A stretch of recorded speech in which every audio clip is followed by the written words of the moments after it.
which so the first deal is basically it's I was taking my kids to school and saw a fire damage property. Just again, I saw the fire truck outside the property. Great area, great location. And decided, you know what, that's an opportunity. I hope everybody's safe. But Yeah. that's, again, somebody just in a very bad position. They probably don't want to fix the house. Going to be a lot of headaches. So took one picture of the property and send them a mailer. You sent them a mailer. You didn't call them. You mailed them. Mail them. So send one letter, one mailer. And I did it 2 weeks prior to that. I sent a check to my synagogue for the first time, kind of like to tithe, to give back. Yeah. And again, 2 weeks later, again, one mailer, got a call from the seller. Again, 1-to-1 ratio.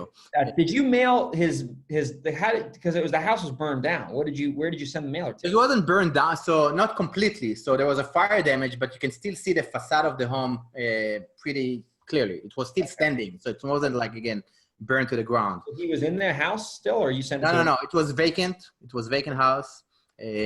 So send one mailer, got a call from the seller, met him, and because of this fire, 2 houses got impacted. So the main house and the second house.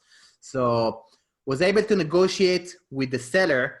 And I told him, listen, what about your neighbor? Do you know the neighbors? I know that this house is also vacant. Would you mind introduce me to your neighbor? Because maybe I will buy both of the houses. We'll have the crews here at the same time. We'll just go get a job done. It makes sense. And I like the neighborhood. So he introduced me to the neighbor. So we got the property under contract of the neighbor as well. So one of the properties was the best deal I ever had, and the second one was it's the worst deal that I've ever had. Wow, I can't wait to get into this. So we got the property under contract, the first one for $900,000. That's like a whole subdivision in Memphis. Exactly. So it's $900,000, and the earnest money deposit is 3%. So it's exactly $27,000.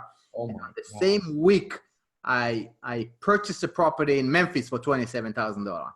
And here is the earnest money deposit, $27,000.